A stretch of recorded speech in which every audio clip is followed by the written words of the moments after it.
আসসালামু আলাইকুম রহমতুল্লাহি আবারাকাতু।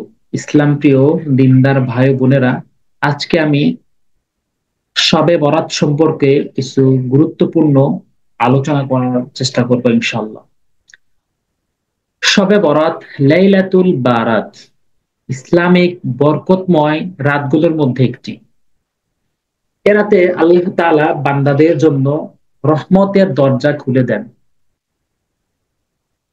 গুনাহ মাফ করেন এবং তাকদীর নির্ধারণ করেন। তাই এই রাতে বেশি বেশি ইবাদত করাটা হচ্ছে উত্তম। আমরা বেশি বেশি ইবাদত করবো ইনশাআল্লাহ। শবে বরাতে করণীয় আমল সমূহ: নফল নামাজ আদায় করা। 1 নাম্বার, নফল নামাজ আদায় করা। যত বেশি ইচ্ছা আমরা নফল নামাজ আদায় করতে পারি। শবে বরাত নফল নামাজ আদায় করার অনেক ফজিলত, অনেক ফজিলত, অনেক ফজিলতপূর্ণ রাত এটি। একাকী ইবাদত করা উত্তম। 2 রাকাত করে নফল নামাজ আদায় করা যেতে পারে। কেউ চাইলে 100 রাকাত পর্যন্ত নফল নামাজ আদায় করতে পারে, কোনো বাধা নেই এবং নির্ধারণ করাও নেই যে এই রাকাতই পড়তে হবে। 2 নাম্বার হচ্ছে কোরআন তেলাওয়াত করা। শবে বরাতের রাতে কোরআন তেলাওয়াত করলে অধিক সওয়াব লাভ করা যায়। সূরা ইয়াসিন তেলাওয়াত করতে পারেন, সূরা মুলক তেলাওয়াত করতে পারেন বা অন্যান্য সূরাও তেলাওয়াত করতে পারেন।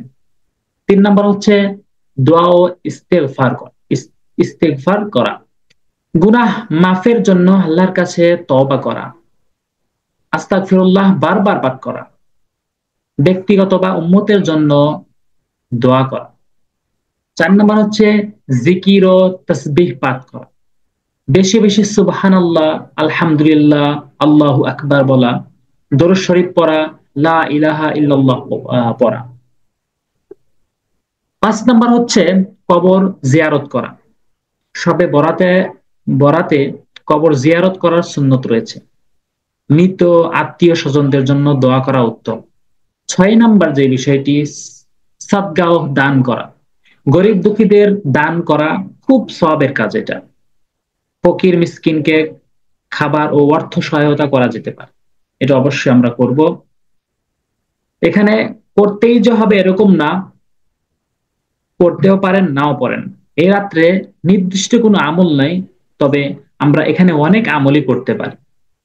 7 নাম্বার হচ্ছে রোজার নিয়ত করা। কেউ চাইলে 15 শাবান উপলক্ষে নফল রোজা রাখতে পারেন। নবী করিম সাল্লাল্লাহু আলাইহি সাল্লাম এই মাসে বেশি রোজা রাখতেন।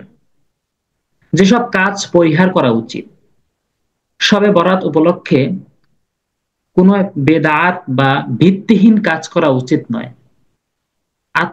আতশবাজি ফোটানো, অহেতুক হইচই করা বা কুসংস্কারমূলক কিছু করা থেকে বিরত থাকা অবশ্যই উচিত। শবে বরাত আল্লাহ তাআলার রহমত ও মাগফিরাতের লাভের একটি বিশেষ সুযোগ রয়েছে এ রাতে। এ রাতকে ইবাদত ও দোয়া ও আল্লাহর সন্তুষ্টি অর্জনের মাধ্যমে আমাদের কাটিয়ে দেওয়া, আমি মনে করি এটা আবশ্যক। তো শবে বরাত সম্পর্কে এই কিছু আমার আলোচনা ছিল। অবশ্যই আমরা আমল করব। আল্লাহ তাআলা যেন আমাকেও আমল করার মতো তৌফিক দান করেন। আর এটি আমার কোরআন শিক্ষার একটি চ্যানেল। এই চ্যানেলে কোরআন শিক্ষা দেওয়া হয়। অবশ্যই আপনি যদি কোরআন শিখতে চান, এটা একটু সাবস্ক্রাইব করে রাখবেন, যাতে করে ভিডিও আপলোড করা মাত্রই যাতে নোটিফিকেশনটা আপনার কাছে পৌঁছায়। আসসালামু আলাইকুম ওয়া রাহমাতুল্লাহি ওয়া বারাকাতুহু।